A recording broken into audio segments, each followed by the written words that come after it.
In a quiet courtroom in Japan, a shocking verdict is delivered. Yuma Chigami, a young man with messy black hair and wide, trembling eyes, hears the words he never expected: a death sentence. But there's a catch. The death penalty was supposedly abolished 5 years ago. The courtroom erupts in confusion. The judge quickly realizes his mistake and apologizes, corrected by his staff. The death penalty is indeed gone, but for Yuma, what comes next might be even worse. The new sentence: life at Twilight Town. Yuma freezes as the name ripples through the gallery. It's a place of no return, a living grave for the worst of the worst. Before he can process the horror, a guard steps forward, needle in hand. No more words, no more appeals, just the cold reality of what he's become. Yuma panics as the syringe plunges into his neck. The guard's voice is devoid of any empathy. Once sentenced to Twilight Town, you're no longer a citizen. You're no longer even human. You're merely an object to be transferred. The drug takes hold instantly.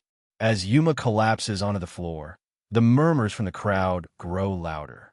They watch him not with pity, but as if they're seeing the end of a human being's existence. Looking down at the unconscious boy, even the officer can't help but feel a chill. To them, being sent to that town is a fate far harsher than any hanging. A white van speeds away, leaving the city behind and heading deep into the mountains. This is the last time Yuma will ever see the world he knew.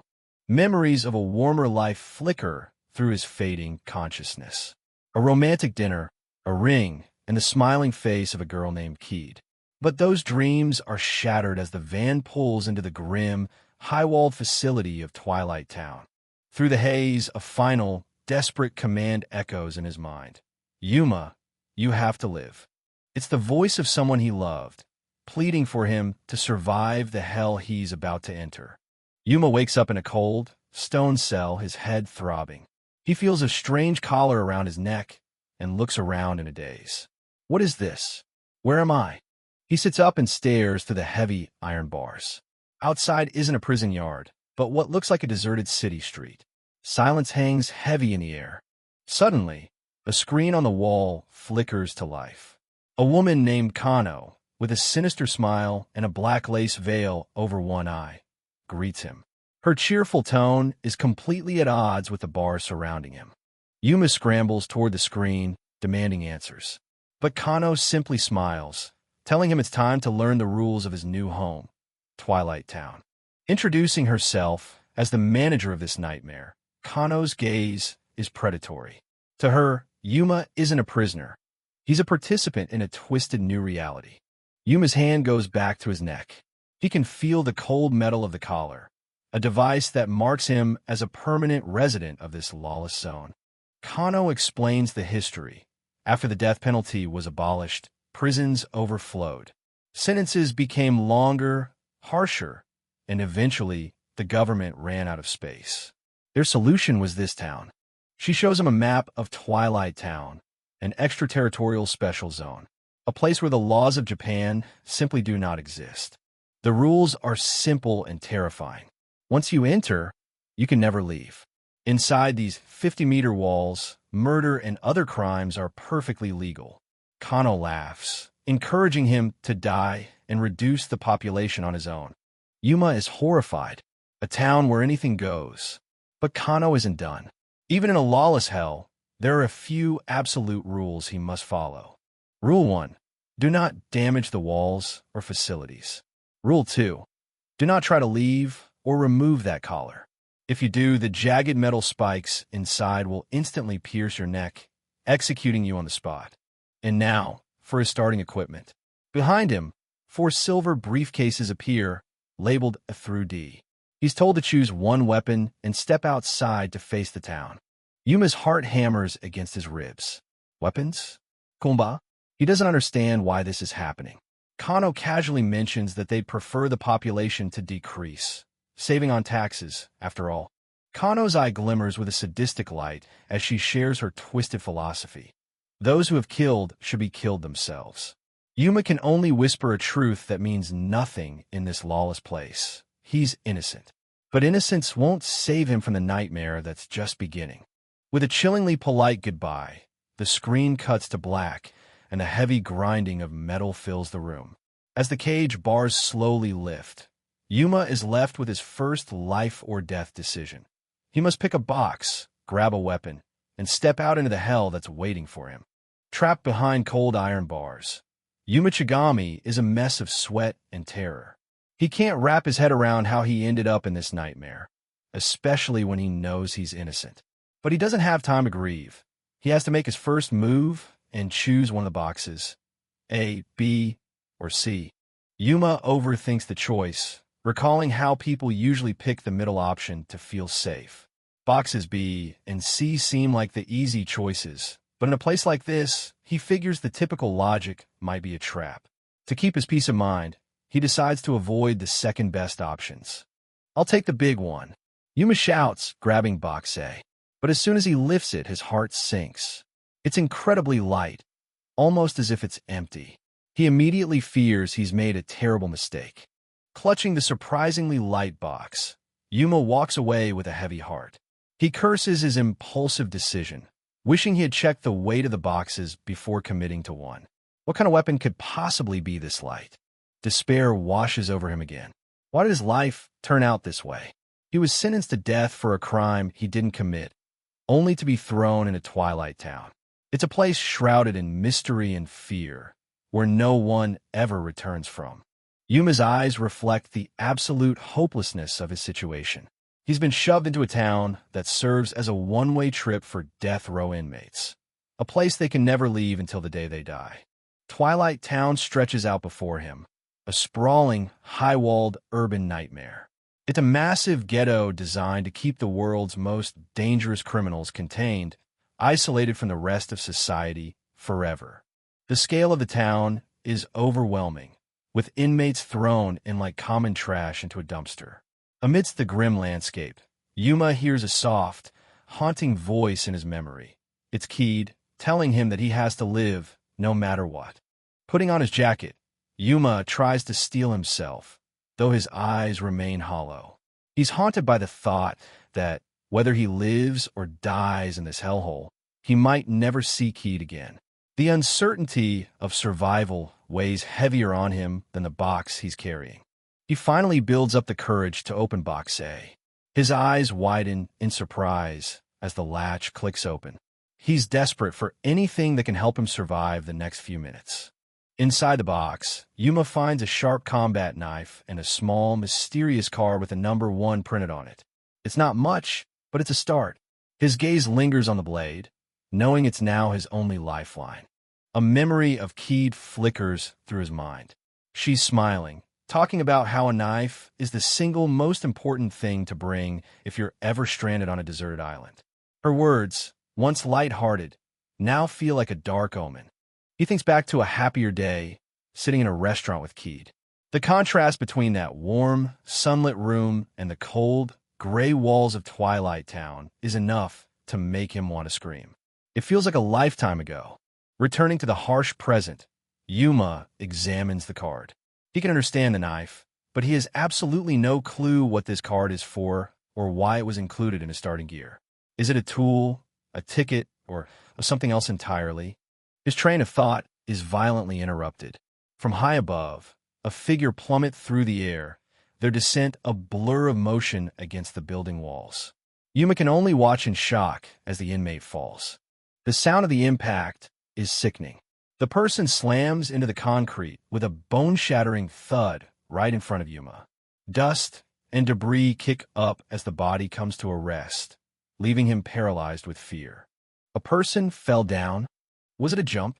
Yuma's mind races as he stares at the bloody scene. He looks down at his combat knife, realizing that at least he got something better than a rope, which seems to be what the dead inmate was holding. Suddenly, another person appears on the roof above, looking down with a desperate expression. AG Loki reaches out, his face twisted in grief.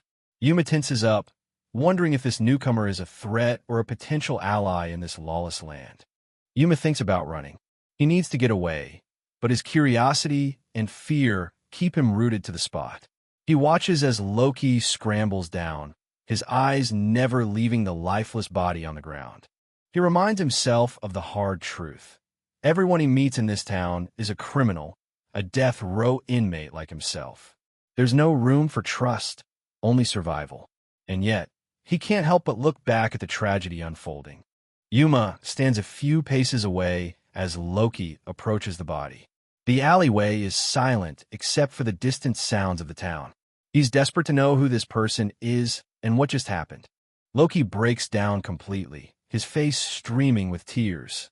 He cries out for Takashi, the friend who apparently just lost his life. Seeing a hardened criminal weep like a child catches Yuma off guard, humanizing the monster for a split second. Yuma notices the rope lying next to the corpse.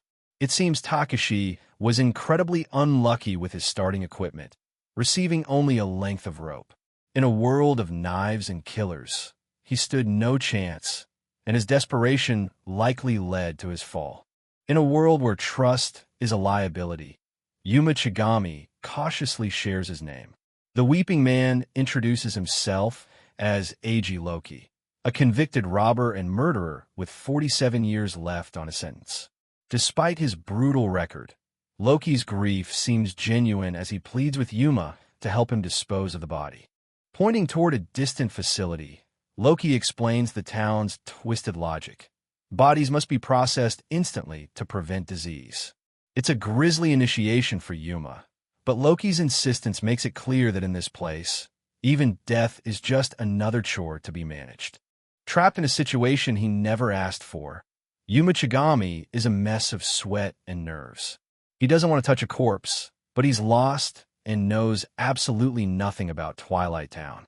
Maybe helping Eiji Loki will finally get him some answers.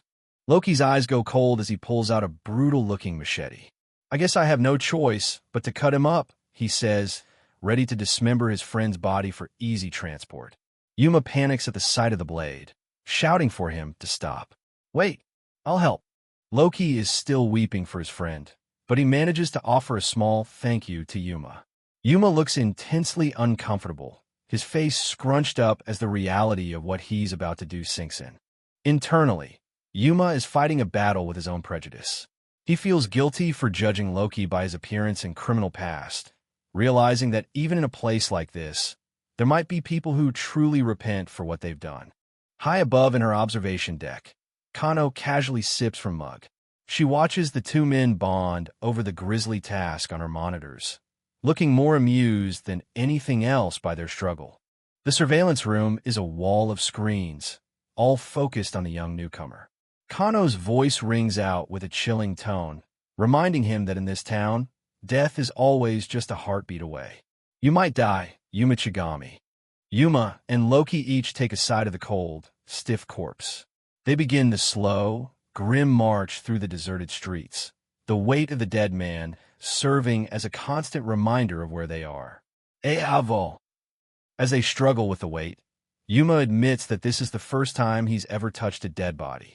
Loki stops in his tracks, looking at him with genuine disbelief. "You've never killed a person before?" They eventually arrive at a massive, boxy machine with a haunting face painted on its side, Ukigumo. It's the town's disposal unit, and the sight of it makes Yuma's skin crawl.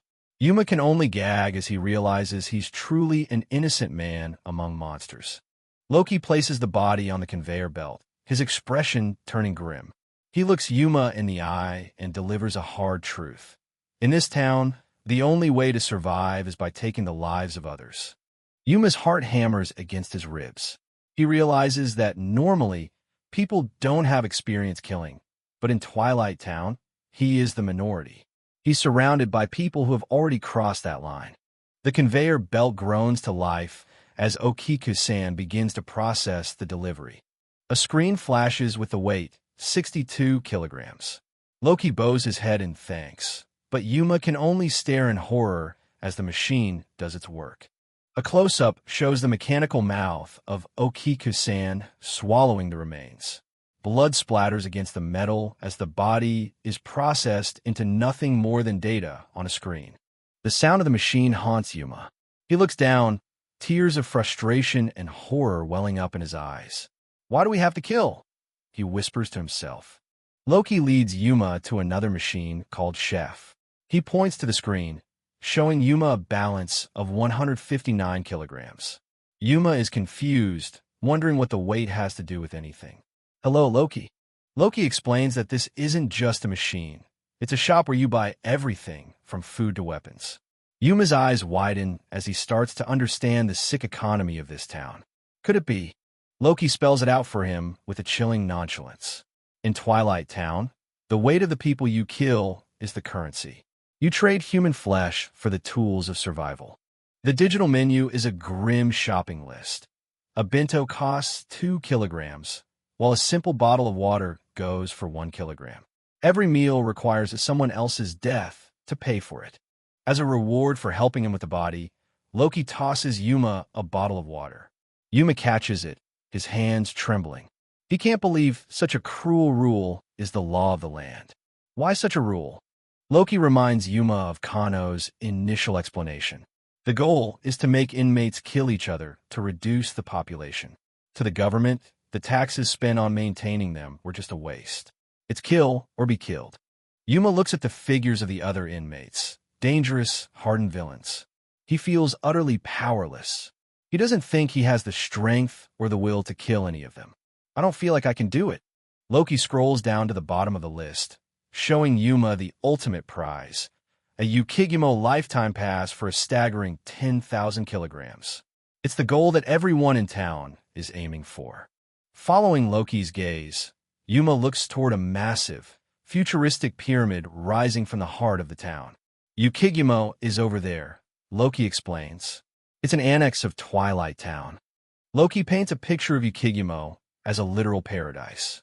Inside those walls, murder is strictly forbidden, food is plentiful, and prisoners are treated like human beings again. A sanctuary hidden in the heart of this hell. Yuma's breath catches. In there, he might actually stand a chance at staying alive. A desperate hope finally ignites in Yuma's eyes.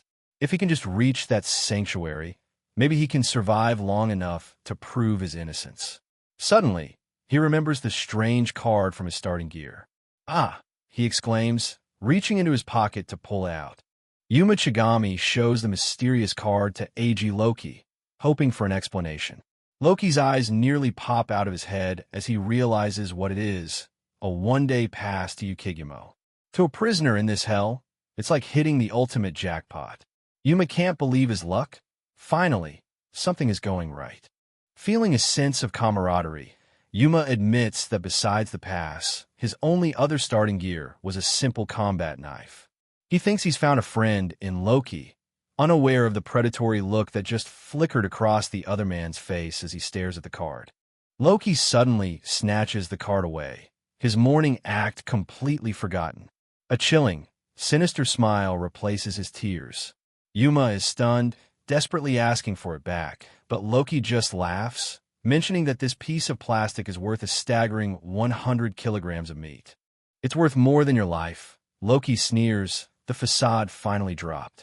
But before he can enjoy his prize, a heavy baseball bat shatters the air, slamming into his head with bone-crushing force. The betrayal is interrupted by an even more brutal force. A new player enters the scene, Takuro Sakamura, a violent murderer sentenced to 64 years. He towers over the fallen Loki, casually picking up the Ukigumo pass while resting a blood-stained bat on his shoulder. To him, Yuma is just another pile of money waiting to be collected. Yuma can only stare in horror at Takuro's right eye. The socket is a mess of scar tissue and what looks like crawling larvae. The man is a walking nightmare, talking about the value of flesh as if human lives were nothing more than groceries. Takuro points to his grotesque eye, a terrifying reminder that in Twilight Town, you can survive things that would kill a normal man. His voice is cold and detached as he warns Yuma that humans can keep living even when parts of them are ripped away. Takuro's boredom vanishes, replaced by a lethal hunger. Actually, never mind, he says with a shrug. I'm going to kill you anyway. He raises his bat, ready to turn Yuma into more kilograms for his account. Takuro laughs maniacally, his joy at the prospect of a big payday echoing through the deserted street. He's delighted by the easy profit he's about to make from 2 losers and a stolen pass. To him, this is the best day of his life. Yuma is on the ground, blood dripping from a fresh wound. He's paralyzed by the speed and brutality of it all. Takuro looks down at him with a smug, predatory grin, relishing his good luck. In this town, the strong don't just win, they devour the weak. The weight of the horror finally breaks Yuma. He clutches his head, his face a mask of agony as tears of blood and salt stream down his cheeks. He's realizing that innocence is a death sentence in a place built for monsters. Beside him, the treacherous Loki is now the one begging for mercy. He grovels at Takuro's feet, offering up 100 kilograms of meat just to stay alive. Takuro just laughs, looking at the pathetic display with utter disgust. Gross, he sneers. Through his pain, Yuma's mind begins to sharpen. He realizes he was played by Loki from the very first second. The mourning friend was just a lure to get a newcomer to carry the corpse to the disposal unit, a convenient way for Loki to get a kill without lifting a finger. Everything makes sense now. Loki's plan was a perfect one-stone, multiple-bird strategy. He got help with the body, found a new target, and was ready to steal their gear the moment they reached the machine. Yuma realizes he's been a sitting duck, delivering himself on a silver platter. A dark thought flashes through Yuma's mind. If Loki is this cold, then he probably didn't just fail to save Takashi. He probably threw the man off the roof himself. Every accidental death in this town is likely a calculated murder. Takuro prepares for the final blow. Yuma's brain is screaming for a way out. Should he run? No. He's trapped between a murderer and a traitor. He needs a move that changes the game entirely, but he doesn't have one. The predator-prey dynamic is absolute. Takuro is delighted by Yuma's spirit, but the young man is only filled with a cold, hollow dread. He's counting the seconds until the bat ends his journey before it even truly began. Yuma's face is scrunched in absolute terror. He can't breathe, can't move. He's never felt more vulnerable in his entire life. A sacrificial lamb in a town of wolves. But then a voice shatters the tension. Hey. Suddenly, the air is split by a massive, unseen strike. Takuro is caught completely off guard as a shadow larger than his own looms over the entire alleyway. Someone, or something, far more dangerous has just arrived. A massive blow sends Takuro flying back. Loki is frozen in shock, his eyes wide as he realizes the hierarchy of power in this alley has just been reset. Seeing his chance, Yuma scrambles back, his survival instincts finally kicking in. Loki wonders if Yuma's shout was a distraction, or if someone actually came to help. He looks toward the source of the attack, his terror reaching a new peak. In this town, help usually just means a different kind of killer. Takuro's face is twisted in an unhinged, predatory grin as he realizes he's about to be eaten. He looks up at the rooftop, where another figure stands, silhouetted against the dark sky. This is no longer a robbery, it's a feeding frenzy. From high above, a figure jumps down with lethal precision. He's huge, wearing a terrifying mask and leather armor that makes him look like a monstrous scarecrow. He targets Takuro with a speed that defies his size. The monstrous giant, Nyrie, seizes Takuro and unleashes a level of brutality that defies human comprehension. Amidst the sickening sound of tearing flesh and gut-wrenching screams, he begins to literally peel the skin from Takuro's face, turning the street into a butcher shop in seconds. Splattered with the blood of the man who was just threatening his life, Yuma watches in absolute, bone-chilling horror. Any lingering hope of playing by the rules is shattered. He realizes survival here isn't just difficult, it's a cruel impossibility. And as the giant turns, Yuma knows the predator has found its next meal. Standing over the gruesome remains of his latest victim, Nyrie laughs with a bone-chilling madness. He's just peeled Takuro's face off like it was nothing, leaving Yuma paralyzed with a single, crushing thought. Surviving in a place like this is absolutely impossible. Nyrie turns his attention to Yuma, eyeing him like a butcher looks at a scrawny animal. He mocks Yuma for being skin and bones, noting that he probably wouldn't even fetch a good price at the disposal unit. Yuma can only stare back, sweat and blood stinging his eyes. "You're next," Nyrie says, casually dragging Takuro's mangled body toward the disposal machine. Yuma remains on the ground, his mind racing through every mistake he's made since entering this town. But amidst the fear, a tiny spark of memory begins to flicker. In a display of horrifying endurance, Takuro is still alive, his screams muffled and wet as he's hauled onto the conveyor belt of Ukigumo. The machine calmly processes the delivery, announcing its weight, 88 kilograms. Yuma watches the man who just tried to kill him vanish into the grinder. Yuma drops to his knees, the sounds of mechanical grinding and dying gurgles filling his ears. The reality of the town's economy is laid bare before him. Life here is nothing more than a number on a screen, a currency paid in flesh. "I cannot afford to die." The words repeat like a mantra in Yuma's mind.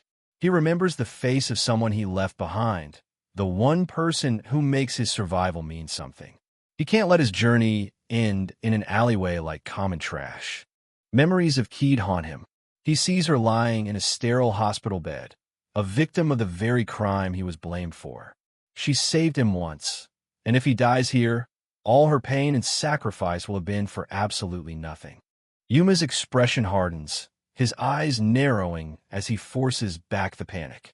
He has to act. He has to find a way to overcome a monster that stands nearly 7 feet tall. "What can I do? In order to live, Nyrie looks back at his remaining meal, a sadistic grin visible through his stitched-together mask. He's already dreaming of the steak he'll buy at Ukigumo once he cashes in Yuma's weight. To him, Yuma isn't a human being.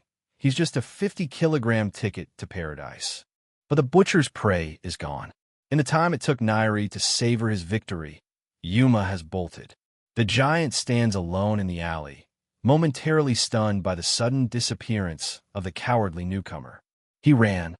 Yuma is running with everything he has, his lungs burning and his teeth grit in a silent scream. He's finished with being a victim. "Don't screw with me," he snarls internally. "I will absolutely not die."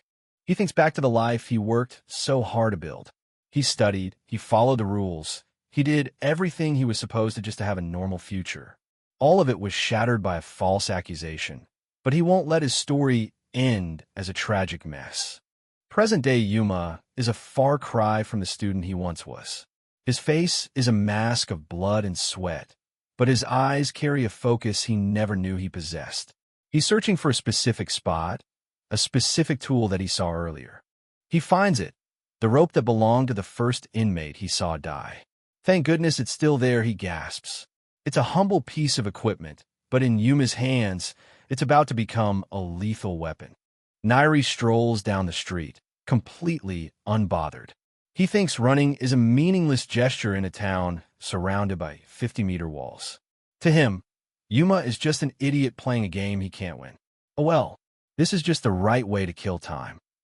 Suddenly, a shadow lunges from a nearby building. Yuma drops from above, the rope already looped and ready. Before Nyrie can even register the movement, the cord is around his thick neck. "Where did you go?" he wonders, right as the trap snaps shut. Yuma pulls with every ounce of his strength, using his body weight to anchor the loop. Nyrie gasps, his hands clawing at the air as he wonders how a sitting duck could possibly mount an attack like this. "You bastard," he wheezes. Yuma's plan is working perfectly. He realized that Nyrie's heavy leather armor and mask, while offering protection, severely limit his field of vision and hearing. By attacking from the blind spot he created, Yuma has turned the giant into his own prey. Nyrie tries to stay calm, to act tough, but the pressure on his windpipe is real. He's struggling to breathe as Yuma continues to pull, his face a mask of primal determination. The hunter has become the one being hunted. Nyrie realizes with a jolt of panic that he's being dragged. He's losing his footing, his massive frame no match for the leverage Yuma is using against him. "I'm being dragged with incredible force," he thinks as he nears the disposal machine. The screams of the giant echo through the street as he's pulled right toward the conveyor belt of Ukigumo. The machine's eyes seem to watch him with a cold, mechanical hunger as it waits for its next delivery. Yuma's expression is one of savage focus. He's accepted the truth of this town. In order to live, he has no choice but to kill. The innocence he clung to is gone, replaced by a cold, hard will to survive at any cost. Nyrie fights back with everything he has, his hands desperate to loosen the rope. But the momentum is too much. He's being pulled onto the metal slats of the conveyor belt, his reign of terror coming to a sudden, violent end. Damn it, you bastard! A sickening snap echoes through the alleyway as the mechanical mouth of Ukigumo latches onto its latest prize. Nyrie is jerked violently toward the darkness, his massive frame clawing at the conveyor belt as the machinery begins to claim its due. Yuma stands over the machine, gasping for air, his silhouette a mask of blood and grit against the flickering alley lights. He delivers a final, defiant warning to the dying giant, swearing that one should never underestimate someone who has lived honestly. But even at death's door, the monster isn't finished talking. Even as the machinery begins to claim him, Nyrie offers one final, haunting observation. He points to his head, mocking the human spirit. To him, Yuma's newfound courage is just a desperate act of someone pretending to have conquered their fear right before the end. He refuses to believe that a normal person could truly change, but as the shadows take him, the fire in Yuma's eyes tells a different story. The innocent man is dead. A survivor has been born. Welcome back to Twilight Town, an extraterritorial special zone where the law doesn't exist. This is a lawless wasteland where death row inmates are dumped, never to leave until they die. Attempting to break the walls or escape triggers the explosive collar around your neck, resulting in an instant, messy end. Or so they say. For Yuma Chigami, this is now his reality. In this hellhole, survival has a brutal price. You can't even secure a single meal unless you're willing to kill someone. Behind every shadow, a monster is waiting to tear you apart, and the town itself seems designed to harvest the souls of the weak. Right now, Yuma is facing his first nightmare, Nyrie. This hulking brute, wearing a mask sewn together from the faces of his victims, is hunting Yuma like a piece of meat. Yuma realizes that to survive, he has only one choice. He has to kill this man. Sweat pours down Yuma's face as he grips his knife. His mind is screaming at him to run, to flee from this impossible monster. But he knows the truth. There is nowhere to run in Twilight Town. Running will only lead to a slower, more painful death. Yuma assesses the situation with a cold, calculated clarity. Even though he's a mess, his mind is sharp. He knows that if he escapes Nyrie now, the next inmate he meets might be even worse. He needs to take down this giant right here, right now, to claim the Ukigumo one-day pass and buy himself some time. But Nyrie isn't waiting for a strategy. He's already swinging. Nyrie lunges with a devastating axe swing. The force of the blow shatters the ground, sending debris flying everywhere. Yuma barely manages to dodge, realizing that a single hit from that weapon would end him instantly. As the debris falls, Yuma remembers the rules. The black buildings are sacred. Breaking them is a violation. He catches a glimpse of the administrator, a mysterious woman with a black veil, watching the chaos with a smirk. She knows that in this town, the environment is just as deadly as the inmates. Nyrie's power is abnormal, a sheer brute strength that defies logic. He looms over Yuma like an unstoppable force of nature, his every movement radiating a terrifying bloodlust. How can a normal person possibly stand against such a monster? As Yuma struggles, the administrator reviews Nyrie's profile. Nyrie, 33 years old, a former construction worker. But he wasn't always this monster. His path to madness was paved with suffering.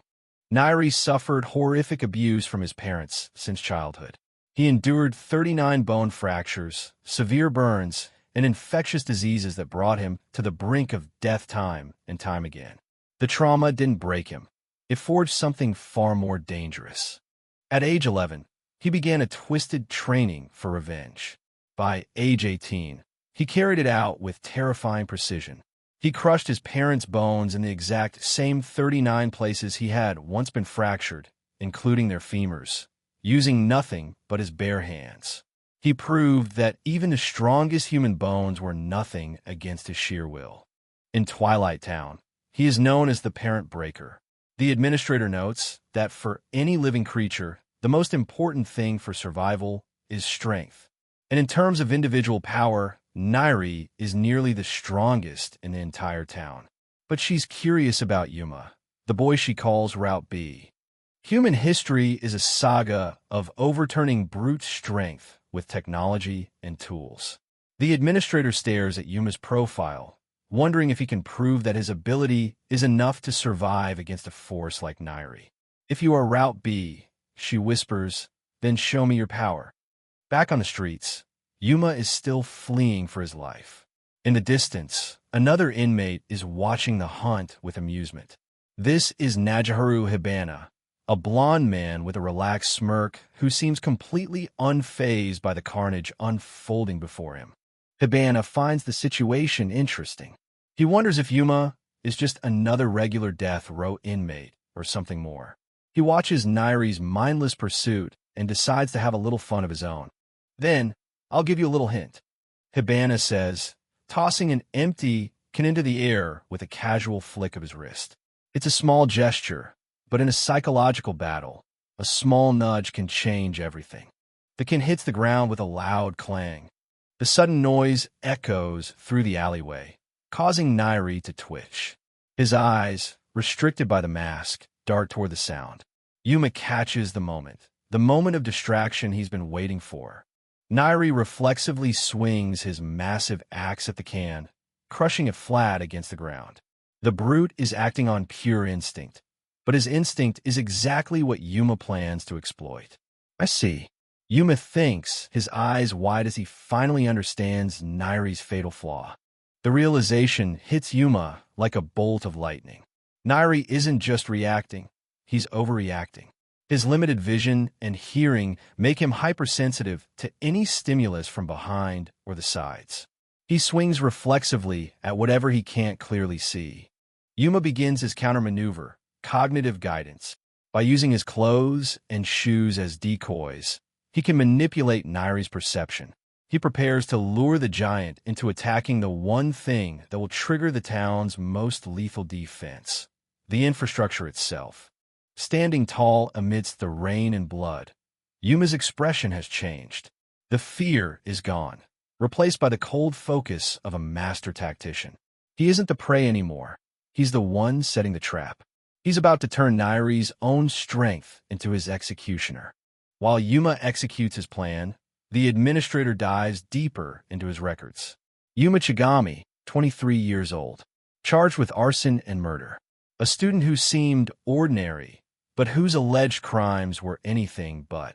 The charge was horrific, setting fire to an 8-unit apartment building, including his own room, in the dead of night. The entire building was completely destroyed, consumed by a fire that gave the residents no chance to escape. Yuma Chigami was sentenced to death for a horrific arson that killed 5 people and left his own fiancée severely injured. Though he screams his innocence, the law was deaf. But here, the administrator sees beyond the surface. She knows his Route B classification isn't a mistake. It's a testament to a mind too dangerous for the ordinary world. Show me you can survive, she whispers, watching Yuma with cold fascination. She knows that in this hellscape, a bat and knife are mere toys. His true power lies in his ability to weaponize his own trauma. As he prepares his next move, the atmosphere shifts. The hunter is about to become the victim of a very different kind of game, and Nyrie is just beginning to feel the heat. Nyrie is losing his patience. He growls in frustration, wondering how much longer this bastard Yuma intends to keep running. To a predator like Nyrie, Yuma is nothing more than a slippery mouse refusing to accept its fate. Yuma's fighting style is unlike anything Nyrie has faced. It's not about strength, but about being as annoying as possible. Even through the thick, stitched skin of his mask, Nyrie can feel the irritation building. Yuma knows that even a monster can be worn down if you poke at his nerves long enough. Suddenly, Yuma stops running and lunges forward. Instead of a kick, it's a focused push. Nyrie is caught off guard, his massive frame stumbling. I was pushed, he thinks in disbelief. The physical contact is a shock. He never expected the weakling to actually touch him. Nyrie's eyes widen behind his mask as he sees Yuma's knife. The proximity is dangerous, but it's exactly where Yuma needs to be to execute the next phase of his plan. The tension in the air is palpable as the hunter and the hunted are locked in a lethal dance. Yuma's eyes sharpen with cold calculation. He isn't trying to stab Nyrie. He knows his blade can't pierce that thick skin. Instead, he's using Nyrie's own massive body weight against him. A well-timed push at the right angle can cause more damage than any blade, sending the giant reeling toward the cold stone walls. Nyrie's axe slams into the wall, sending shards of stone flying. He lets out a grunt of effort, barely managing to keep his footing. Yuma watches from a crouched position, breathing hard, his mind racing to keep up with the monster's movements. Yuma's blood runs cold as he watches Nyrie stop his massive momentum using nothing but the strength of his right arm. The realization hits him like a physical blow. Nyrie isn't just strong, he's a freak of nature. An attack is coming, and Yuma knows he's in serious trouble. Yuma analyzes the physics of the fight. An axe that heavy must be swung down with full force. He decides that as long as he protects his head and upper body, he can avoid a fatal wound. It's a desperate gamble, sacrificing his limbs to keep his life. Nyrie's rage explodes into a flurry of strikes. The range of his axe is terrifyingly wide, leaving Yuma with nowhere to hide. I'm going to put you into Ukigumo while you're still alive, Nyrie snarls. The threat of the processing machine is more terrifying than the axe itself. If Yuma misses even a single guard, it's all over. Nyrie's shadow looms large as he prepares to cripple his prey. He isn't aiming for the kill yet. He wants Yuma's legs. He wants to see the boy crawl as he's dragged toward the churning blades of the corpse processor. From the safety of her control room, the administrator watches with a bored expression. Power, she sighs, popping a sweet into her mouth. She doesn't understand the appeal of raw strength like Nyrie's. To her, this isn't a fight. It's a messy execution that lacks the elegance she desires. Blood splatters across the floor as Nyrie's axe finally finds its mark. Yuma screams in pain as he's thrown back by the sheer force of the impact. The weight of the blow is soul-crushing, leaving him gasping for air as his vision begins to blur. Nyrie stands over the fallen boy, his shadow devouring Yuma. The strike was brutal, and even though Yuma tried to read the movements, the raw power was simply too much. Nyrie chuckles, a dark, muffled sound behind his mask. Idiot, he mocks, looking down at the broken student. Yuma lies in a pool of his own blood, the pain radiating through his entire body. On the screens, the administrator's face is cold. You're a disappointment, she mutters. But on the ground, Yuma's fist is clenching. He realized the damage is bigger than he thought, but he isn't finished yet. However, he thinks his resolve hardening. Yuma's silhouette remains still on the ground as Nyrie looms over him like an executioner. But in the darkness of his mind, Yuma is smiling. The pain, the blood, the terror, it was all part of the price. With this, he whispers internally, the preparations are complete. Yuma breaks down his plan. Taking those devastating attacks and using his limited tools weren't signs of weakness. They were necessary data points. He needed to understand Nyrie's rhythm, his reflexes, and the exact limits of his mask-restricted vision. The trap is now set, and Nyrie has walked right into it. I am innocent. The words burn in Yuma's mind, fueling a fire that the physical pain can't extinguish. This isn't just a fight for survival. It's a fight for his truth. He won't let his story end in a gutter at the hands of a mindless beast. A memory flashes through Yuma's mind. Someone dear to him, covered in bandages in a hospital bed, telling him to live. The injustice of his life being turned into a mess because of a criminal's arson flares into a white-hot rage. Don't mess with me, he screams in his heart. He'll get away from here, and then he'll find the truth. Yuma points toward the dark, gaping maw of the Ukigumo machine. His gaze is fixed on Nyrie, his eyes wide with a terrifying focus. "I'll use Ukigumo to kill you," he declares. It's a bold threat from a man on the ground, but Yuma isn't bluffing. He's already calculated the geometry of Nyrie's death. Suddenly, Yuma shouts at the top of his lungs, "Loki! Do it now!" Nyrie's head snaps back, his instincts flaring. "Loki!" he repeats, his focus breaking as he searches for a second attacker from the shadows. In a world of betrayal, even a monster like Nyrie fears a knife in the back. The bluff works perfectly. Nyrie reflexively spins around, his axe swinging at nothing but air. The confusion in his eyes is visible even through the mask.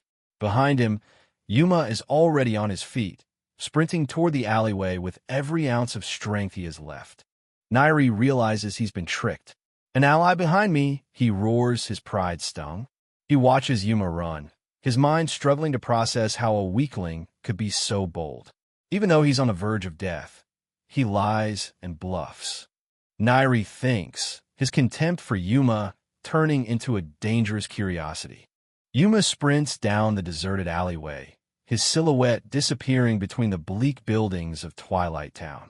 Nyrie watches him go, convinced that Yuma's weakness means he poses no real threat. "Even with a knife, he can't kill me," Nyrie thinks. He has no idea he's being lured into a killing floor. Yuma reaches the massive processing gate of Ukigumo, his breath shallow, but his mind sharper than ever. He's confirmed it.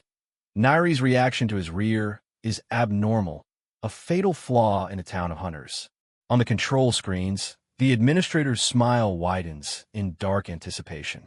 "Thank you, Ukigumo," she whispers, watching as the boy prepares to lure the beast into the belly of the machine. Nyrie rounds the corner, his axe ready, but the alley is eerily still. "Where did that brat go?" he mutters, his eyes darting through the shadows. The only sound is the rhythmic, industrial hum of the Ukigumo processing unit behind him.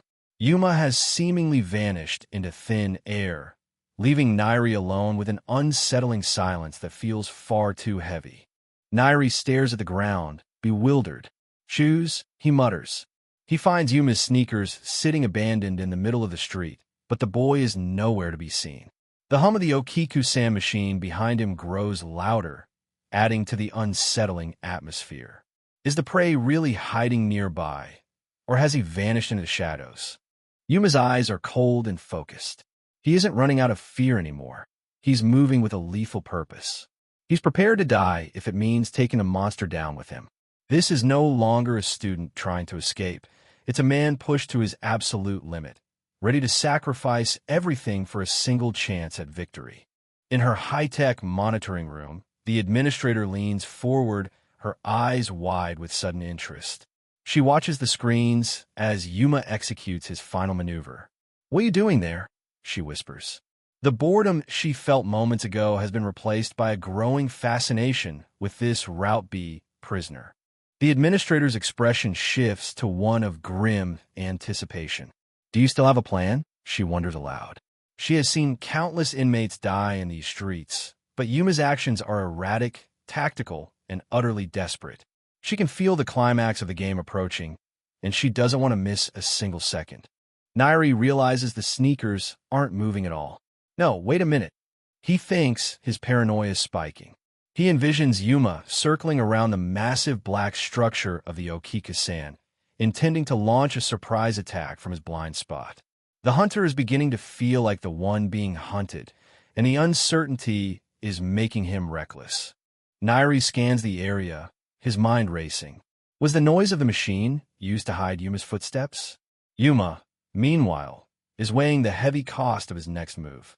Today he thinks, knowing that success means becoming a murderer and failure means a brutal death.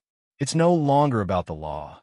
It's about survival in its purest, most violent form. A fleeting image of a smiling girl, his fiancée, flashes through Yuma's mind. She was his whole world, and now she's a broken memory in a hospital bed. The thought that he might never see her again is a pain sharper than any axe. It's the final push he needs to cross the line. I won't let anything be taken from me anymore. Not even my life. Yuma's resolve explodes in a primal shout. Hey. He sucks in a jagged breath, his eyes wide and bloodshot, as he prepares to launch himself into the jaws of the beast. This is his final stand, and he will live no matter what. Over here. Yuma's voice echoes from above. Nyrie's head snaps up, his eyes widening in shock as he sees a silhouette plummeting toward him from the heights of the Ukigumo. The move is insane, suicidal, and it's the one thing Nyrie never anticipated. From above, Nyrie roars, his reflexes taking over. He swings his massive axe with everything he has, convinced that he's about to split Yuma in two.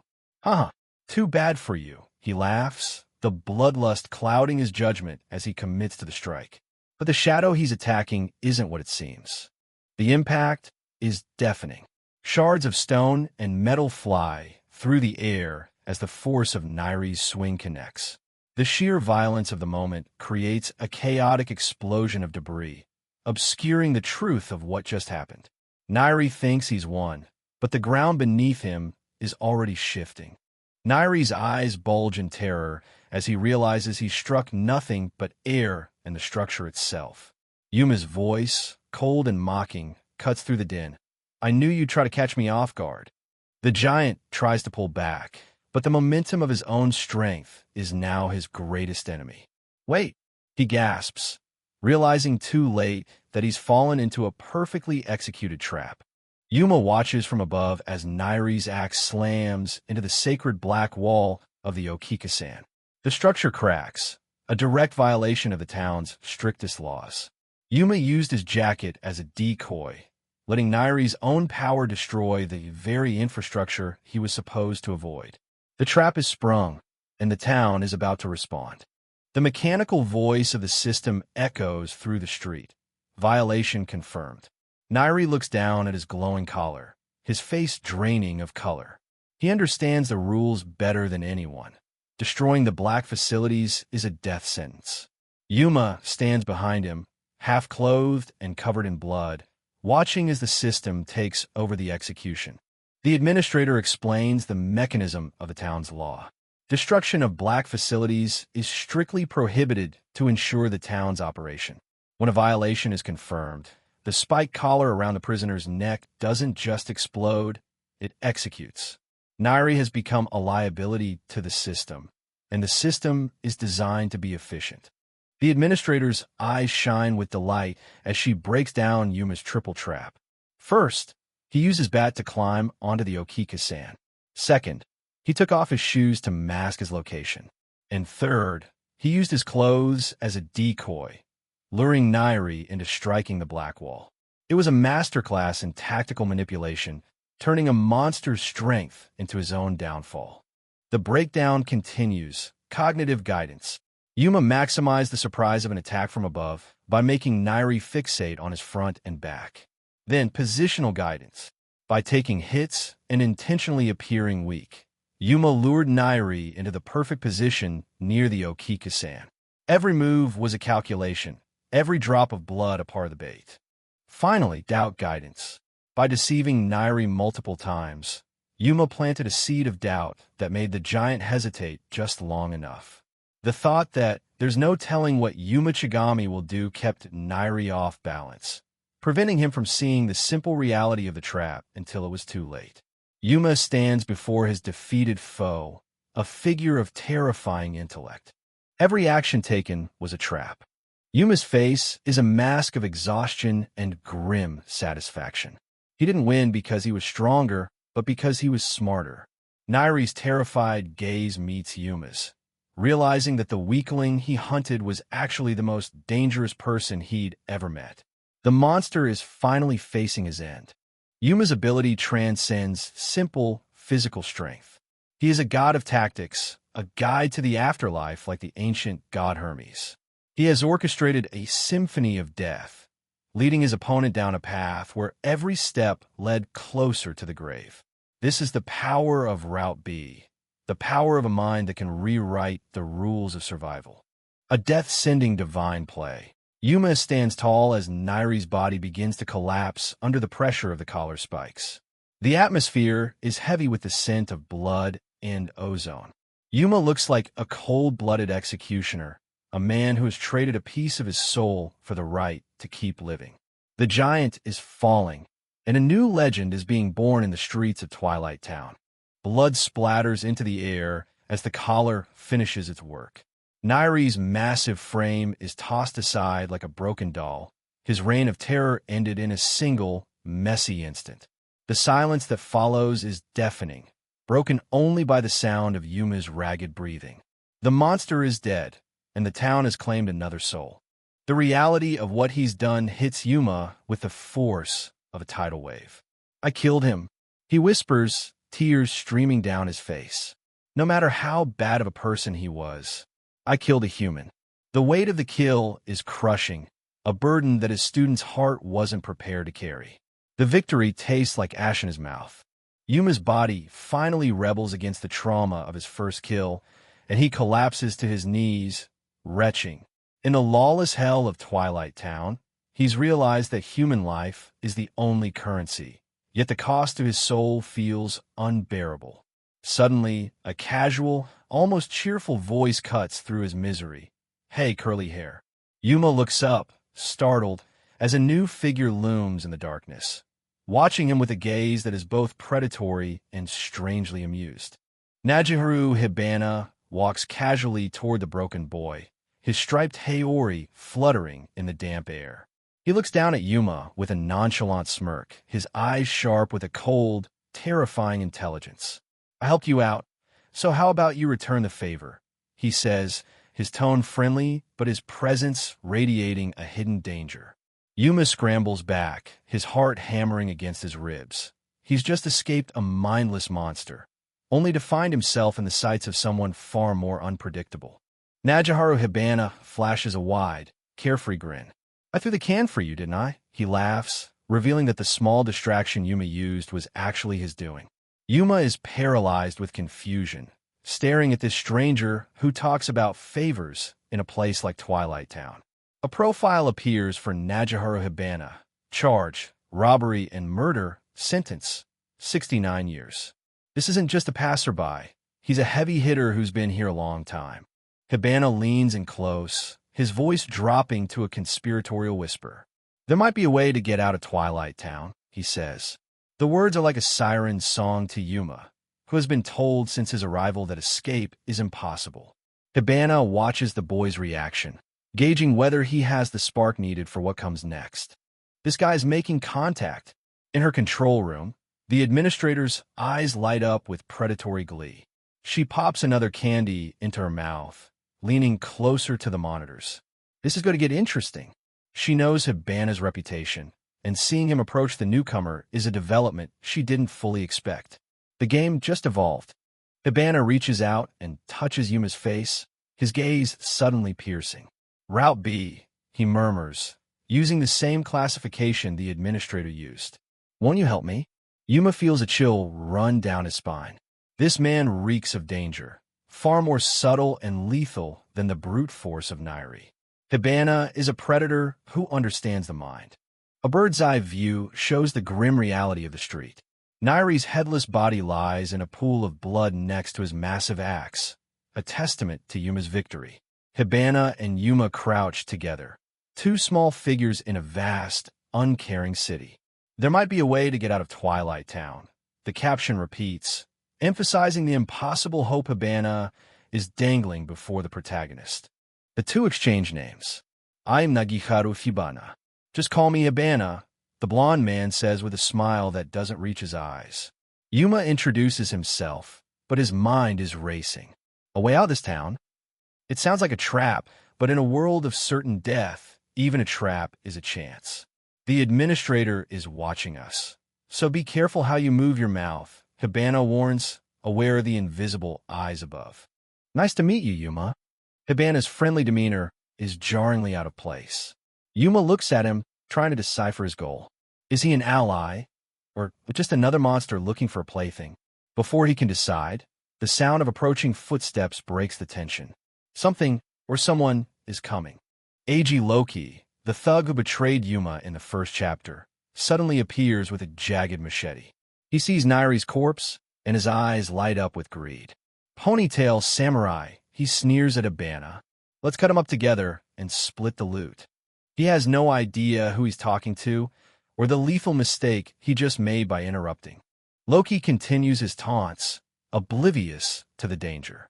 I just saved you, didn't I? He shouts at Yuma, trying to reclaim his dominance. Yuma stares at him in utter disbelief. You've got to be kidding me, he thinks. Is this the mindset of a death row inmate? He realizes that in this town, some people have lost every shred of human decency. Yuma looks at the two men, the arrogant, petty Loki and the mysterious, calm Hibana. In this guy's brain, Yuma thinks, looking at Loki, there isn't a single millimeter of goodwill. He's exhausted, covered in wounds, and surrounded by killers. The situation is rapidly spiraling out of his control. Hibana stands silent, his expression unreadable as Loki continues to babble. Yuma is caught between them, his hand on the hilt of his weapon, his eyes darting back and forth. I won't die, Yuma screams internally. He's already killed once today. He's prepared to do it again if he has to. But Hibana is already moving. Close up on Hibana's eyes. They are sharp, cold, and utterly devoid of pity. He looks at Yuma, then back at Loki. Are you serious? He mutters, his hand moving toward the sword at his waist. The air in the alleyway suddenly feels thick with the scent of impending death. Hibana has heard enough. Hibana lets out a soft sigh, covering his eyes. You're too cool, he says, though it's unclear if he's mocking Loki or praising Yuma's earlier fight. The smirk on his face is predatory. He's found his entertainment for the evening, and Loki is no longer a part of the script. Hey kid, you're misunderstanding one thing. Hibana's voice is calm, almost gentle. Loki barely has time to ask, who the hell are you? Before a silver flash cuts through the air. Hibana's sword moves so fast it's nearly invisible. Yuma is my ally, he says, and in the next heartbeat, Loki's head begins to slide off his neck. Gross, Hibana adds, looking at the spray of blood. Decapitation in an instant. Loki's head flies into the air as Hibana completes the strike with terrifying elegance. Anyone trying to kill my ally is an enemy, he declares. The sheer speed of the attack leaves no room for reaction. Loki, the man who thought he could loot a battlefield, is dead before his body even hits the ground. Loki's head hits the pavement with a sickening swish. Yuma is frozen, his eyes wide with shock. He's just witnessed a level of violence that makes Nyrie's brute force look amateurish. Hibana stands there, sword already sheathed, as if he just swatted a fly. He turns back to Yuma, his expression shifting back to that casual, friendly mask. Hibana smiles at the traumatized Yuma. No need to thank me, he says. Yuma can only stammer, wait. He's horrified, not just by the death, but by the ease with which Hibana dealt it. He realizes that being Hibana's ally might be the most dangerous thing in the world. Yuma's internal monologue is a frantic mess. When did I become your ally? He screams in his head. But he's smart enough to know that if he denies it, he might be the next one to lose his head. He's covered in wounds, exhausted, and stuck with a smiling psychopath. His only way to survive right now is to play along with whatever game Hibana is running. What's this about a way to get out of Twilight Town? Yuma asks, his voice trembling. Hibana lights up, happy that Yuma is engaging. He looks like a child who just found a new playmate, a stark contrast to the executioner who just decapitated a man seconds ago. Yuma knows he's dancing with a devil, but the devil is the only one with a key to the exit. Hibana claps a hand on Yuma's shoulder. You really are incredible, Yuma. Even a death row inmate would be terrified and run away after all this happened. But you thought it through as an answer for how to survive. Normally, that's impossible. He's genuinely impressed by Yuma's tactical mind, seeing a potential in him that others missed. That's why you were able to kill Michi and Nyrie. Hibana laughs, pointing to the brute's corpse in the background. You're seriously cool. Honestly, I've fallen for you. His admiration is as terrifying as his sword. He sees Yuma as a kindred spirit, another prisoner who uses his brain to rewrite the rules of the game. Yuma tries to explain. I'm nothing like that. I was a psychology major in college, though. I'm just desperate to stay alive. He shouts the truth, his face a mask of sweat and exhaustion. Hibana listens, but he seems to lose interest the moment Yuma starts talking about college. Well, whatever, Hibana shrugs, his attention already drifting. Yuma pulls him back to the main topic. About the way to get out of Twilight Town. Hibana blinks, as if he'd already forgotten. Oh, right, he says, his energy returning. They stand in the desolate alleyway, surrounded by tall, decaying buildings, discussing a legend that every prisoner dreams of but none believe. Hibana's playful smile fades, replaced by a sudden, chilling gravity. He holds up a finger to silence the noise of the town. There's someone who disappeared from this town. Without even dying, he reveals. In this hell's cape where the only way out is in a body bag, a prisoner who simply vanished is a legend. And for Hibana, it's the hook he needs to reel Yuma into his orbit.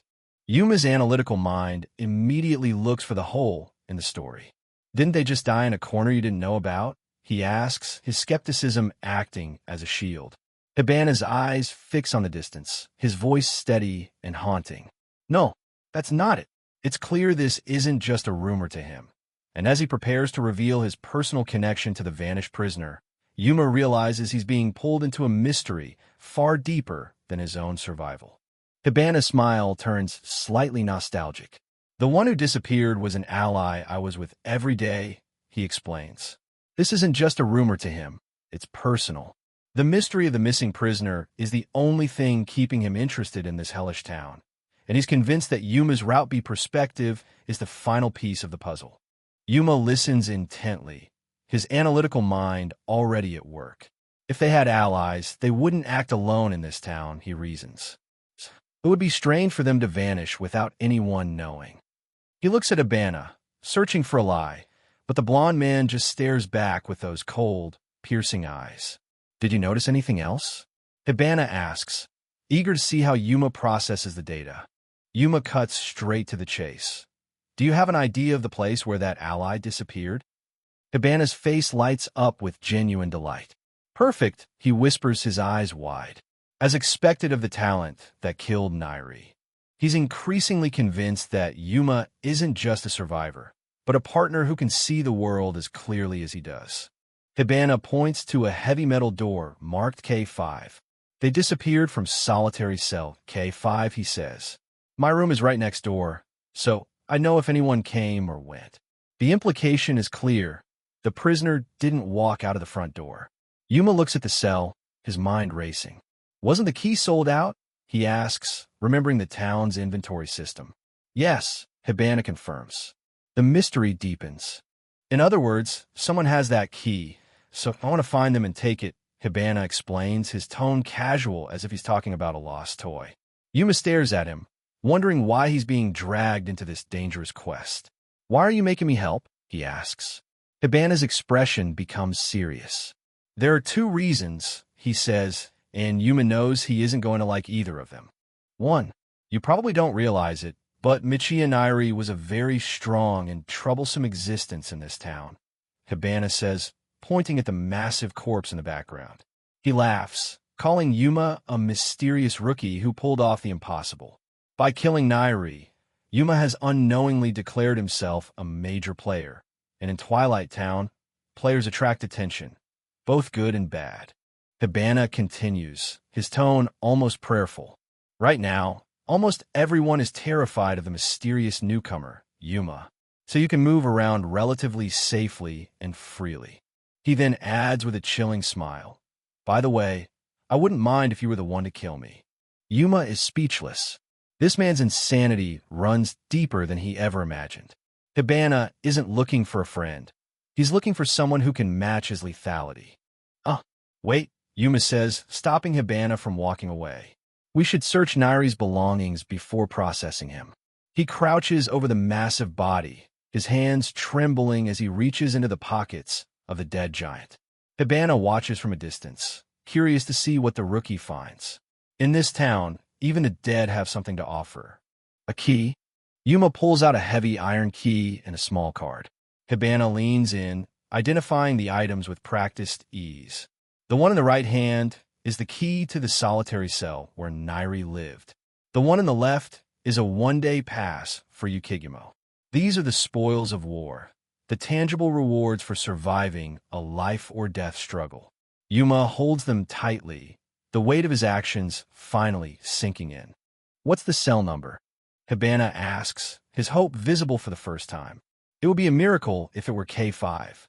They both look at the key, the small engraving holding the power to change their entire trajectory. The air is thick with anticipation as Yuma wipes the blood away to read the number.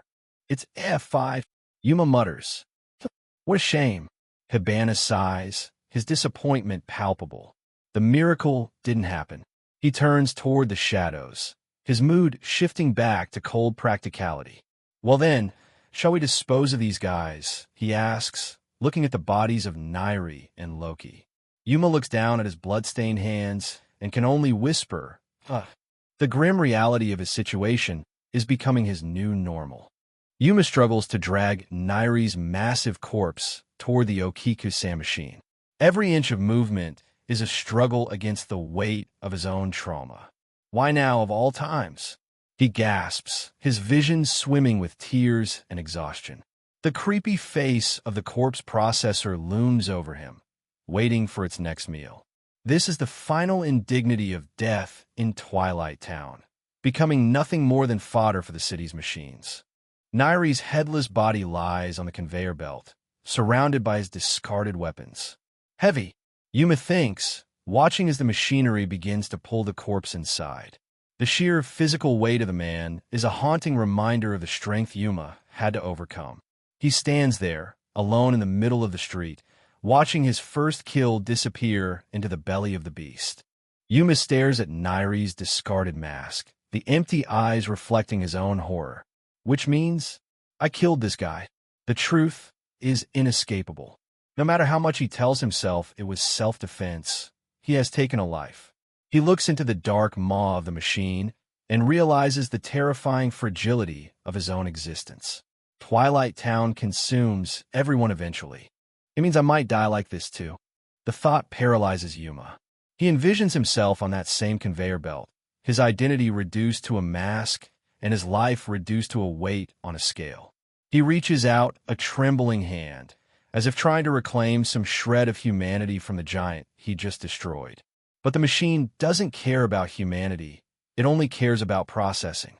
In her control room, the administrator watches with a satisfied smirk.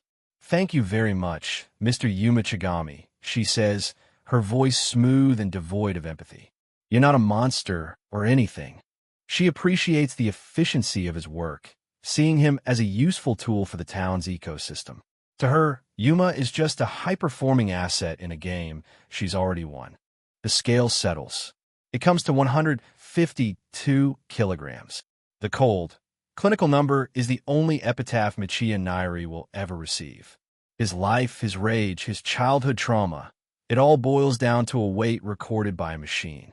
Yuma watches as the blood-splattered machinery finishes its work, a grim silence falling over the street once again. Hibana claps his hands together, startling Yuma. "Congratulations, Yuma. Not even 1 in 10 newcomers uses Ukigumo-san." He talks about the processing machine as if it's a rite of passage. Yuma can only lower his head, his face a mask of misery. He's done what was necessary, but the achievement feels like a curse. Hibana watches him, his amusement clearly growing. Michiya Nyrie weighed a full 150 kilograms, Hibana notes, looking at the digital readout. That included the human skin, too. He wonders what Yuma will do with his newfound wealth and the massive axe left behind. Yuma stares at the equipment, his mind blank. He survived the giant, but now he has to survive the aftermath. And the town isn't done with him yet. Suddenly, the atmosphere shifts. Yuma's instincts, sharpened by his fight with Nyrie, scream a warning. "What is it?" he whispers. On a rooftop far above, a figure is aiming a heavy crossbow equipped with a tactical scope. The crosshairs are centered right on Yuma's head. "I'm being targeted?" He realizes his blood running cold as he stares into the glint of the lens. Yuma's legs buckle as the stress and blood loss finally take their toll. A gun? No. Something like a crossbow. He panics, his mind racing through every possible defensive move. Hibana stands casually beside him, seemingly oblivious to the threat. "Are you okay?" he asks, even as the sniper prepares to pull the trigger. Yuma realizes that from this distance, they are sitting ducks. What is up with that guy? Yuma thinks, staring at the figure on the roof. Even if he shoots from this distance, he knows the crossbow bolt will arrive before he can even hear it. He looks at Hibana, who is still just standing there, and a dark thought crosses his mind. Does he just want to kill? In this town, there are no simple answers, only different ways to die. Yuma looks at the smiling Hibana. It might be better if Hibana gets killed. He thinks, the cold logic of survival taking over. This guy killed Loki. He might do the same to me someday. He realizes that Hibana is a far greater threat than any sniper. He's too dangerous. But even as the thought forms, Yuma's conscience won't let him stay silent. He can't just let another person die, even if it's a monster like Hibana. You're being targeted from behind.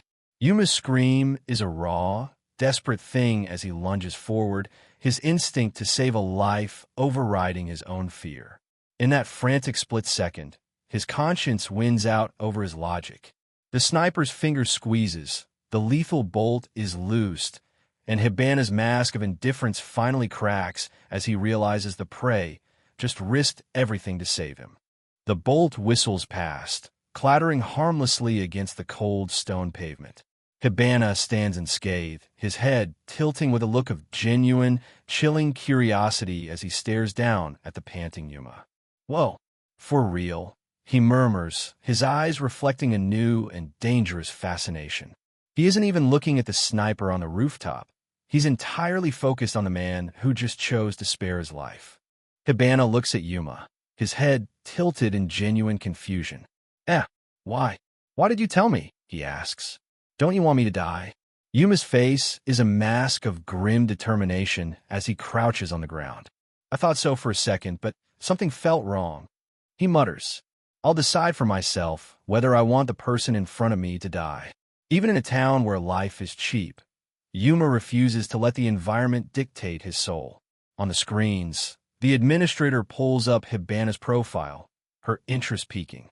A flashback shows the crime Hibana was convicted of after entering a bank to rob it and killing 3 people. We see a younger Hibana standing calmly in front of a bank, surrounded by police. His expression is just as nonchalant back then as it is now.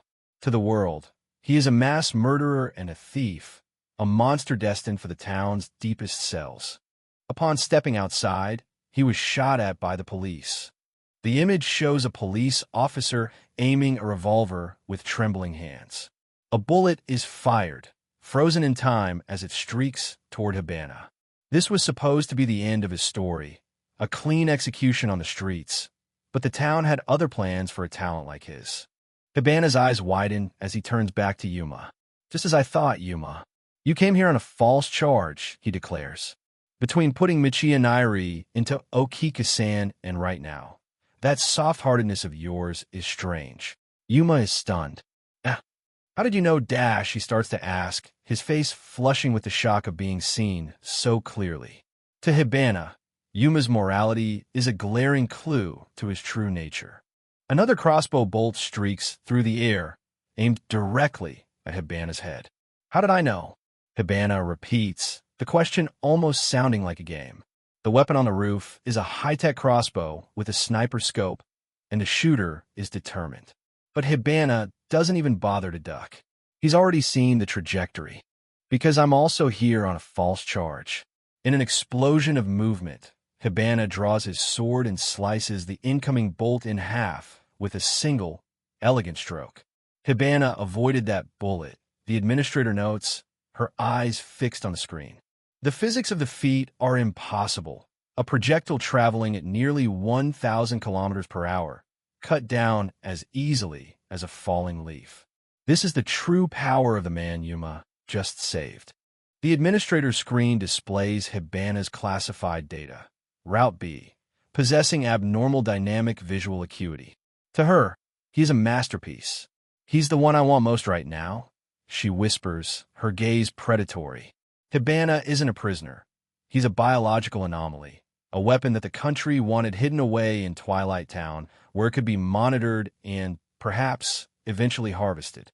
Yuma is frozen, his eyes wide as he stares at the halved bolt on the ground. On a false charge? He gasps. Hibana looks back, his smile sharp and knowing. That's the second reason I chose you. You see, in Twilight Town. He begins to walk away, his striped haori fluttering. He has found a kindred spirit, a fellow victim of a system that fears what it cannot control. There are those who had crimes fabricated and were thrown in here on false charges because they possess special abilities, Hibana explains, looking out over the desolate skyline of the town. People like that in this town are called Route B. You too, Yuma. You were put in here because the country found out about some special ability of yours. The truth is finally out. Twilight Town isn't just a prison for criminals. It's a containment zone for the extraordinary. Each one is a monster or a miracle, a Route B anomaly with a lethal gift. There are so many amazing people in Twilight Town. The caption reads, promising a journey into the heart of madness. Yuma Chigami's survival has only just begun, and the god of tactics is about to find out just how many other gods are waiting to meet him. To be continued. Najiharu Hibana leans in, curious if Yuma Chigami has some hidden talent he's not telling him about. Yuma just stares back, his mind racing with the memory of the false charges that dumped him into this nightmare.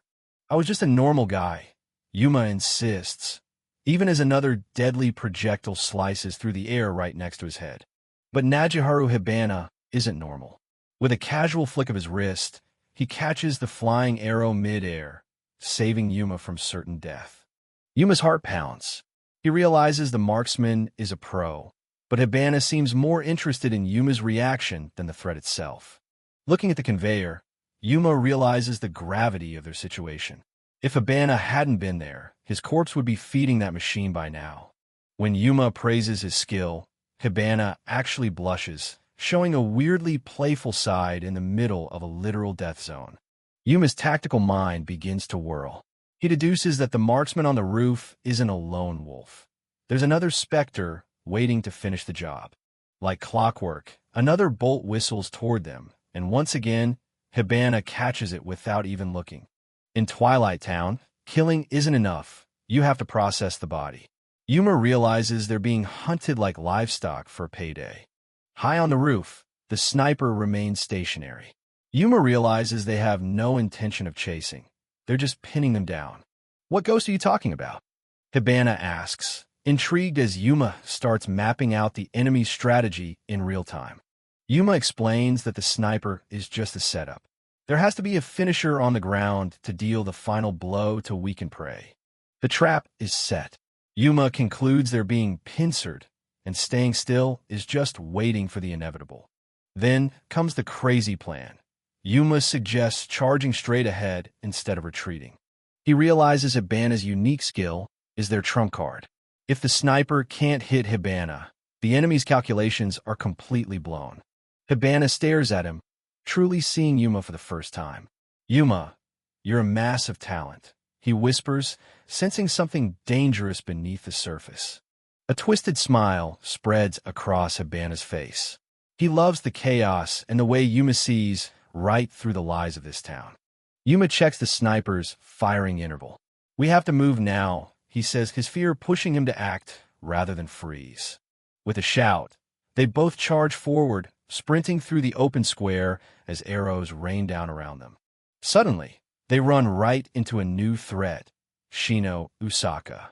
With her twin buns and a massive chainsaw, she's shocked they actually dared to come toward her. Yuma's face turns bright red. He was so proud of his deduction, but it turns out she wasn't hiding at all. He just didn't see her. Shino bursts into laughter at the idiot who just ran into her, while Hibana can't stop chuckling at Yuma's embarrassing mistake. But the humor doesn't last. Shino contorts her body into a terrifyingly flexible pose, the chainsaw roaring to life in her hands. I'll kill you.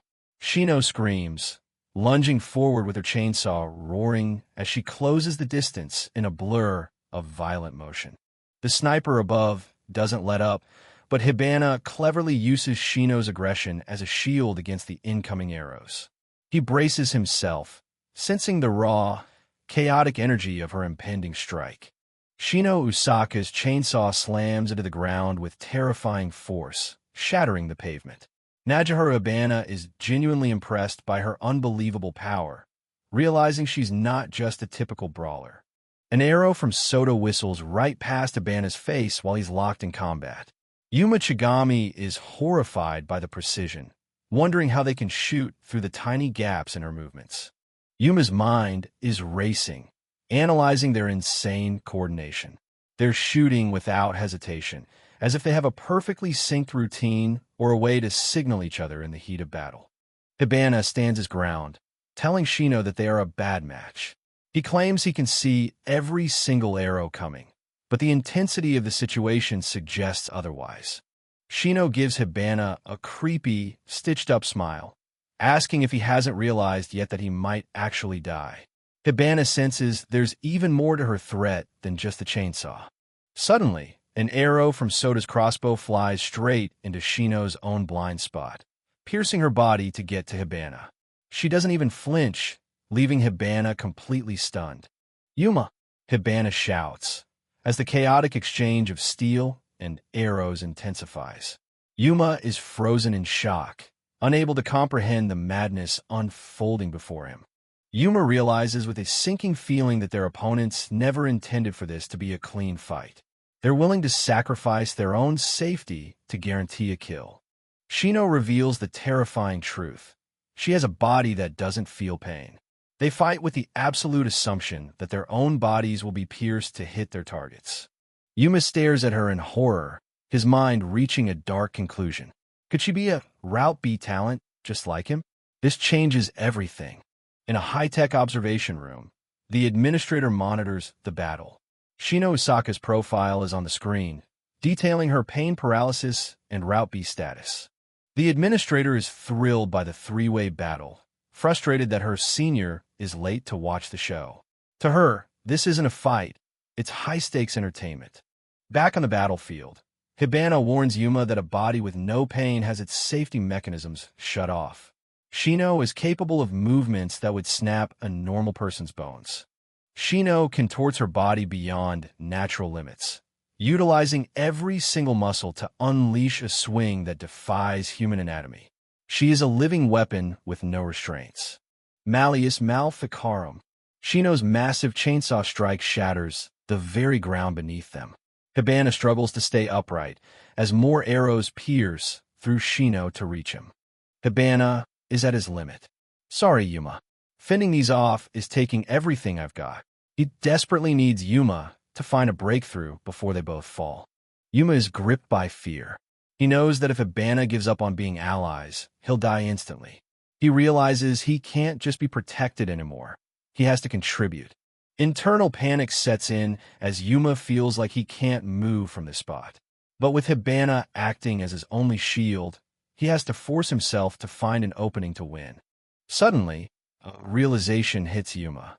His eyes widen as he starts to decode the strange relationship between the chainsaw girl and the marksman. He thinks he's found it. Yuma starts shouting questions at Shino, testing his theories. Is he her boyfriend? Her father? Her friend? He's looking for the one word that will break her rhythm. "Little brother." Yuma shouts, and the reaction on Shino's face confirms his suspicion. The coordination wasn't a routine, it was a deep, familial bond. Hibana is shocked. They're siblings? Yuma explains that Shino's reckless style is only possible because she knows Soda will never let her die, and vice versa. Yuma recalls how Shino was protecting the crossbowman above, acting as a human shield for her brother. He tells Hibana to keep a close eye on their room number, 206. A chilling glimpse into the past reveals the tragic origin of Shino Usaka's condition. Confined to a hospital bed, she remains eerily still as medical staff discuss the reality of her pain paralysis, a defensive mechanism her brain developed to survive years of relentless, chronic abuse from her own parents. This trauma didn't just numb her body. It began to hollow out her soul, leaving her drifting through a world she could no longer feel. Amidst this void, her younger brother, Sota, became her only anchor to reality, a connection that would be pushed to its breaking point as they faced a cruel society that offered no mercy. In a poignant flashback, we see Shino Usaka in her school days, already carrying the scars of chronic abuse. Her younger brother, Sota, looks on with concern, but even then, Shino's heart was already turning numb to the world around her. Shino's life at school was no escape from the pain. Her peers, aware of her strange condition, decided to test her, treating her lack of sensation like a circus freak show. Sota could only watch, helpless and terrified. A cruel bully smiles as he holds up a thumbtack, intending to see just how much no pain really meant. Sota tries to intervene, suggesting his sister's shoes are making a weird sound to get her to stop, but the bullies aren't finished. Shino walks away, seemingly unfazed, but the tacks embedded in her shoe tell a different story. To her, the physical injury was nothing compared to the annoying persistence of the world trying to break her. One day, Shino finds Sota being brutally beaten by the same bullies. They mock him, calling him a siscon for always trying to protect her. Sota, bloodied and broken, still begs them to never touch his sister again. Shino watches, her eyes wide and Viohan. This was the moment she realized that if she didn't feel pain, she was the only one who could truly stand between the world and the person she loved most. She left the bullies broken on the ground.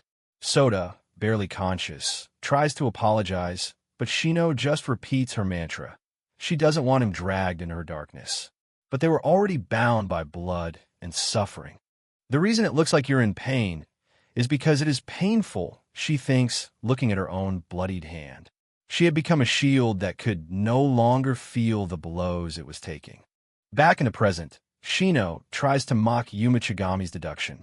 She calls Sota a massive nuisance, denying that he's precious to her at all.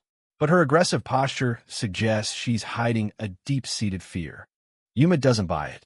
"You're a terrible liar," he shouts, charging straight toward the chainsaw-wielding girl. He knows he can't afford to die, not when he has so much left to prove. Najiharu Hibana is stunned. "Wait, what are you doing?" he yells, thinking Yuma is committing suicide by running into the line of fire. But Yuma has a plan, and it involves the very bond Shino just denied. Yuma's logic is sound. The more Sota treasures his sister, the more impossible it is for him to take the shot. Sota knows that if he fires now, he risks hitting Shino in the chaos. He's paralyzed by his own love. Yuma reaches for the weapon Loki gave him.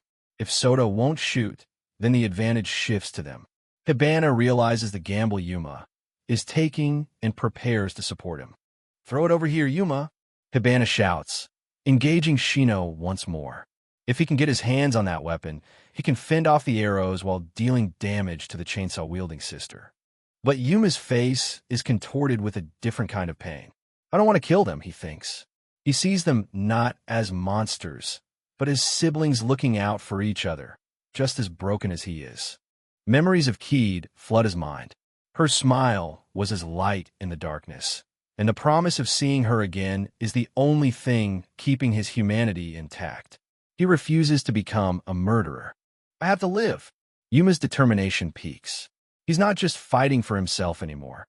He's fighting for the soul he promised to keep clean for Keed. He charges forward with newfound resolve. Meanwhile, in the observation room, the senior finally arrives. The administrator is excited, noting that the battle between the three Route B individuals is reaching its climax. The senior watches the monitor with a cold, knowing smile. She asks if Yuma is doing well, surprising the administrator with her personal knowledge of the newcomer. The senior's gaze lingers on Yuma's struggling form. "Is Yuma doing well?" she asks again, her voice smooth and dangerous. It's clear she has a much deeper connection to him than anyone suspected. Then comes the chilling revelation. "After all, I'm the one who put him in a Twilight Town." The woman responsible for Yuma's hell is watching his every move, and the game has only just begun.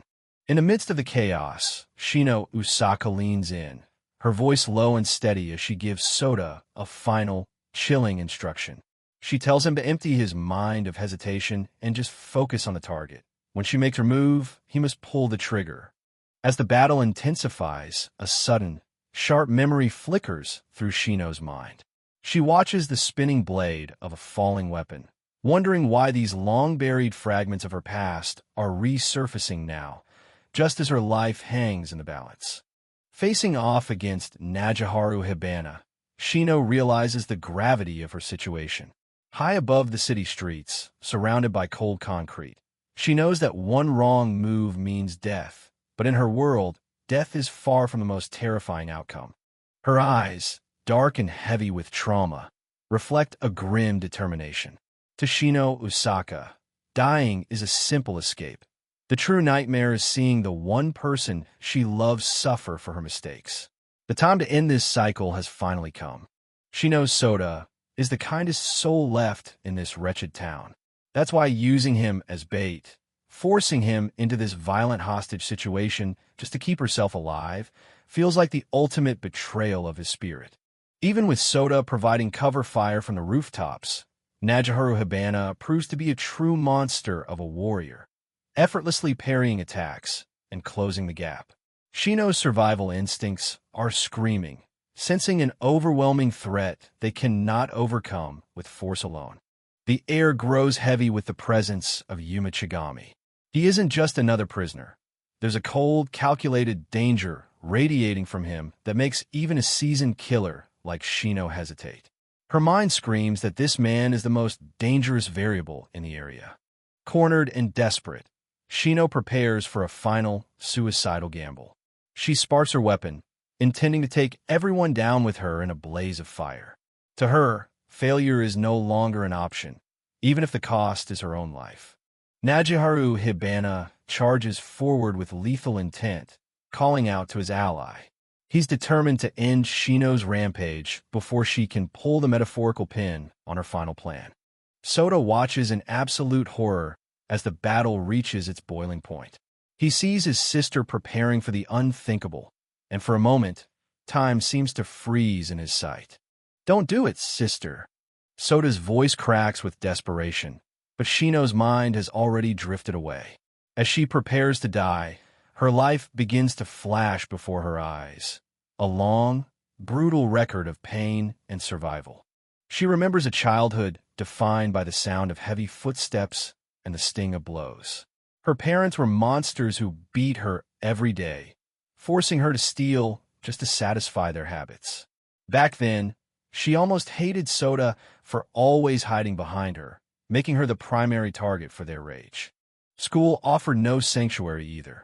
The other children sensed her numbness and used it as an excuse for cruelty, throwing things at her just to see if she would finally react. Shino learned early on to simply stop caring about the pain. The abuse at home grew more grotesque by the day. When her father saw her indifference, he would strike harder, calling her disgusting for her lack of emotion. Even when she coughed up a broken tooth, her only thought was that she finally had a cavity out of her way. Living among the trash of their apartment, Shino stared out the window, wondering if falling from such a height would finally be enough to end the hunger and the isolation. She questioned if being different from everyone else was simply too heavy a burden to carry. They had nothing but each other and cheap cup ramen to share in the dark. It was a bleak, hollow existence where survival was the only goal and joy was a foreign concept. But everything changed the day she realized Sota was the only one who truly felt her pain. When he cried for her, it was the first time in years Shino felt a spark of something real, a connection that made the suffering worth it. Seeing Sota smile for the first time was her salvation. In that moment, Shino found her purpose. She would endure every blow, every injury, and every ounce of misery just to keep that small light in his eyes from going out. Back in the present, that same fierce resolve burns in her eyes. She wasn't born to be a victim. She was given this broken, unfeeling body for the sole purpose of protecting Sota until the very end. She prepares to ignite her final strike. Run, Hibana. It's a suicide bomb. Yuma realizes the danger a split second too late. He sees Shino's plan unfolding and screams for his ally to clear the area before the gasoline ignites. Amidst the smoke and gunfire, Shino's heart aches for the brother she's about to leave behind. She screams his name one last time, a final farewell before she plunges them all into the abyss. But as the flames fail to rise, Shino looks at the flask in her hand and then at the man before her. For the first time, her numbness is replaced by a genuine smile. She thanks him, not for the mercy, but for finally letting her feel the pain of a failed gamble. Soda's desperate pleas finally reach her as the tension breaks. Shino whispers a soft apology to her brother, realizing that her path of destruction has come to a sudden, unexpected halt. Shino throws the useless flask aside, the metal clattering against the cold pavement. In that single, echoing sound, she makes a choice that will change their lives forever. Instead of leading them all to the grave, she chooses a path toward a new, uncertain alliance, turning her back on the explosion that never was. As Shino walks away from the brink of her own destruction, she leaves behind a suffocating silence. Soda is left standing there, his body trembling as he struggles to process the sudden shift in his sister's spirit. The cycle of violence has finally been broken, but the crushing weight of his guilt and their shared trauma still hangs heavy in the quiet air of Twilight Town. Soda collapses under the unbearable weight of the moment. Clutching his crossbow with trembling hands, he breaks down in tears, the agonizing truth echoing through his mind. He can't do it. To kill the one person who has been his shield against the world is a line he simply cannot cross. Shino Usaka watches him, her voice barely a whisper as she calls his name, seeing the raw pain of a brother who would rather die than live in a world where he was the one to take her life. This moment of pure, tragic humanity is what finally shatters the cycle of violence between them. Soda, the timid young sniper hiding in the shadows, lets out a gut-wrenching scream as the pressure of the fight finally breaks him. Amidst the chaos, an arrow whistles past Yuma head, but the tactical genius doesn't even flinch, his eyes fixed on the unfolding trap. The tension in the air is thick enough to cut. Hibana grips his sword, standing ready alongside Yuma, while Shino Usaka, a girl who looks like a twisted doll with a lethal chainsaw, stares them down. They're standing in a strange liquid, and the stakes have never been higher. Realization hits them like a physical blow. That smell, it's gasoline. Yuma's mind races as he connects the dots. The sparks from Shino's chainsaw weren't just for show. She's been setting the stage for a massive explosion all along. Shino raises her buzzing weapon high, her eyes vacant and terrifying. She isn't just looking for a win. She's committing to a suicide bombing. In this hellish town, she's decided that taking everyone to the grave with her is the only way out. Look at that face. Pure, desperate madness. Shino's sacrifice isn't for herself, but for the one person she still loves, her brother, Soda. To protect him, she's willing to burn everything, including her own flesh and bone, to the ground. The chainsaw slams into the liquid-soaked ground, a roar of metal on stone that should have triggered a fiery inferno. Shino waits for the blast, for the darkness to finally take her, but the explosion she expected never comes. No fire. No explosion. Shino is left frozen in shock, her world crumbling as she gasps out a single word. Why? While she gambled everything on death, Yuma was already 10 steps ahead, his tactical brilliance once again turning the tide.